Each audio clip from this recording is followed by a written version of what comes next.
Hello guys, welcome to my channel Meena Asian drama. आज की drama हम I will be your bloom देखेंगे, जो कि एक जापानीज ड्रामा है। कहानी की शुरुआत आसुका नाम की एक बेहद दयालु और सीधे दिल की लड़की से होती है।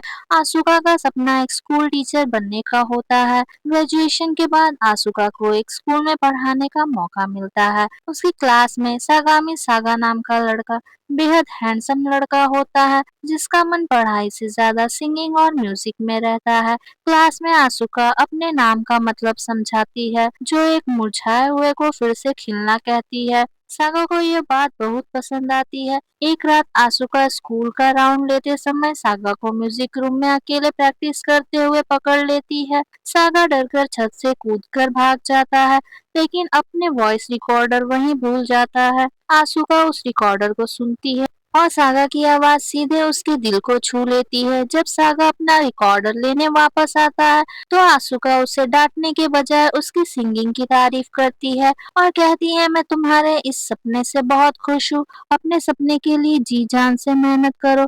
सागा के लिए यह पहला मौका था जब किसी ने उसे इस तरह सपोर्ट किया था।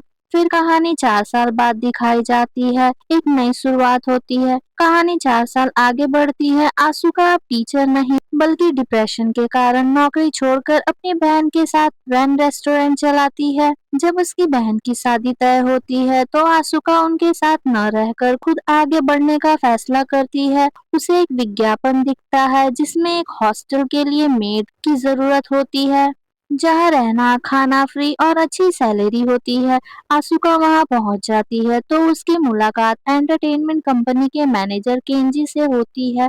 वह बताती है कि यह घर ब्लूम नाम के एक नए बॉय बैंड का है, जिसमें 7 पॉप स्टार रहते हैं। मैनेजर आसुका को एक सख्त नियम समझाते हुए कहती है, तुम किसी भी बैंड मेंबर के प्यार में नहीं पड़ सकती, वरना तुम्हें काम से निकाल दिया जाएगा। जब बैंड का लीडर घर लौटता है, तो आसुका हैरान रह जाती है। वो कोई और नहीं बल्कि उसका पुराना स्टूडेंट सागा ही होता है। सागा का बैंड ब्लूम इस समय फ्लॉप चल रहा था और उनका कॉम्पिटिटर बैंड चैनी नंबर 1 बन चुका था। इस टेस्ट के कारण सागा बहुत रूखा और सख्त व्यवहार करता था। शुरुआत में सागा आसुका को पहचानने से इनकार कर देता है और कहता है कि उसे मेड की जरूरत नहीं है।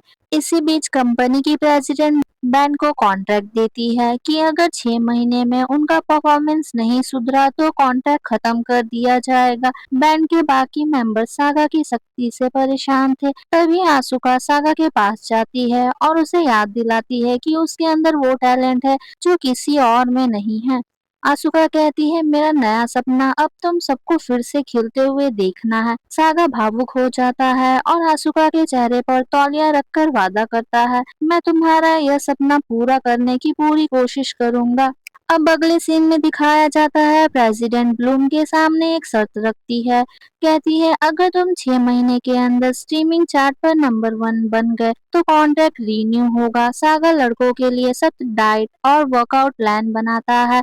इसी बीच कोसाका नाम की एक बहुत ही सख्त महिला को ब्लूम का नया चीफ मैनेजर बनाया जाता है। कोसाका लड़कों को आत्मनिर्भर बनाने के लिए आसुका के काम को कम कर देती है। जब सागा गाना लिखने के स्ट्रेस में डूब जाता है, तो आसुका उसे समझाती है कि सारा बोझ अकेले मत उठाओ, दूसरों पर भी भरोसा करो। बाकी मेंबर्स यह बात सुन लेते हैं और सब मिलकर जिम्मेदारी बांट लेते हैं। कोई कोरियोग्राफी संभालेगा, कोई खाना, ताकि सागा बिना स्ट्रेस के लिरिक्स लिख सके। अब ब्लूम एक सच्ची टीम बन चुका होता है। अब दूसरे सीन में दिखाया जाता है, प्रेसिडेंट सागा से कहती है कि नंबर 1 बनने के लिए उसे एक मशहूर लव सॉन्ग लिखना होगा। सागा ने कभी प्यार का अनुभव नहीं किया था, इसलिए वह लव इम्प्रेशन के लिए आसुका को एक रिसर्च डेट पर ले जाने का फैसला करता है। वे दोनों जूझ जाते हैं, लेकिन बैंड के बाकी लड़के भी वहां पहुंच जाते हैं और डेट का कबाड़ा हो जाता है। हालांकि वहां आसुका को पता चलता है कि सागा आज भी अपने रिकॉर्डर में आसुका की पुरानी कही हुई बातों को सुनता था और उन्हें अपने दिल के करीब रखता था। इस एहसास के बाद सागा पूरी रात जागकर एक खूबसूरत लव सॉन्ग लिखता है। वह सुबह सबसे पहले यह गाना आसुका को सुनाता है। यह गाना रिलीज होते ही हिट होने लगता है, लेकिन चार्ट पर अभी भी 87 नंबर पर था। फिर अगले सीन में देखते हैं, मैनेजर कोसाका ब्लूम के लिए उनका पहला बड़ा लाइव कॉन्सर्ट अरेंज करती है, लेकिन कॉन्सर्ट से ठीक 2 दिन पहले बैंड का एक मेंबर ताकारा पैर में चोट लगा बैठता है। वो स्टेज छोड़ना नहीं चाहता था, इसलिए सभी लड़के मिलकर आखिरी वक्त पर कोरियोग्राफी बदलते हैं और स्टेज पर कुर्सियों पर बैठकर परफॉर्म करते हैं। अगले दिन जब रैंकिंग अपडेट होती है, तो आशुका देखती है कि उनका लव सॉन्ग नंबर 3 पर है और आशुका उदास हो जाती है। तभी सागा का फोन आता है और वो कहता है रैंकिंग को ठीक से देखो। जब आशुका दोबारा चेक करती है, तो उनका पहला गाना कम अगेन नंबर 1 पर ट्रेंड कर रहा था। ब्लूम ने अपना सपना पूरा कर लिया था और वे पूरे जापान के सुपरस्टार बन चुके थे। फिर ड्रामा अगले सीन में देखते हैं। एक बार शूटिंग के दौरान सागा ने आशुका का हाथ पकड़ा था और किसी ने उसकी फोटो खींचकर सोशल मीडिया पर वायरल कर दी।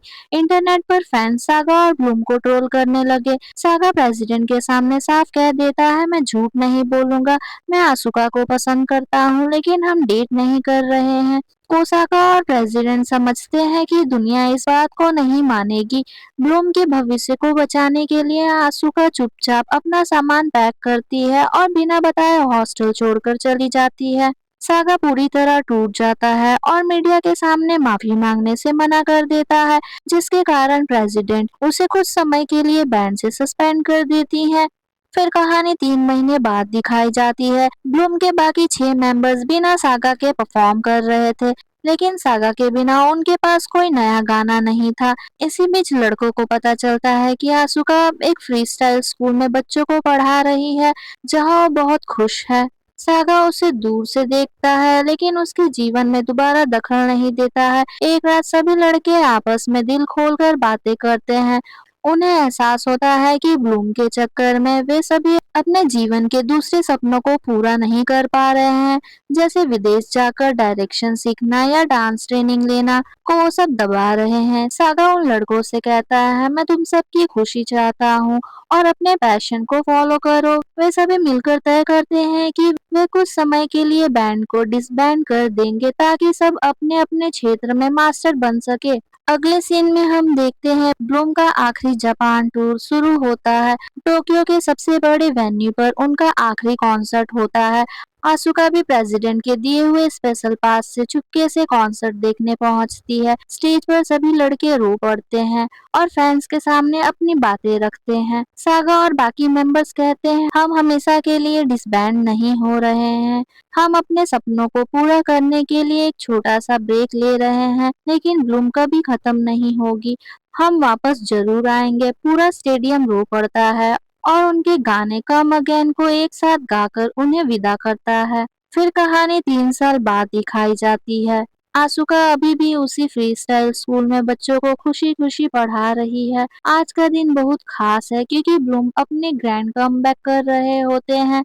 आशुका टीवी पर उनका लाइव शो देख रही होती है। सागा स्टेज से कहता है कि उनके नए गाने के लिए लिरिक्स आशुका के नाम के मतलब से प्रेरित है। तभी आशुका के फोन पर सागा का वीडियो कॉल आता है। वो लाइव शो के बीच ही आशुका से बात कर रहा होता है। सागा स्क्रीन के जरिए आशुका का हाथ मांगता है और हवा में उसके हाथ पर A+ ड्रॉ करता है। आशुका भी मुस्कुराते हुए उसे A+ देती है। सागा और आशुका एक नए जीवन और एक नई शुरुआत के लिए एक दूसरे का हाथ थामते हैं और कहानी ब्लूम की सफलता और उनके प्यार के साथ खत्म हो जाती है।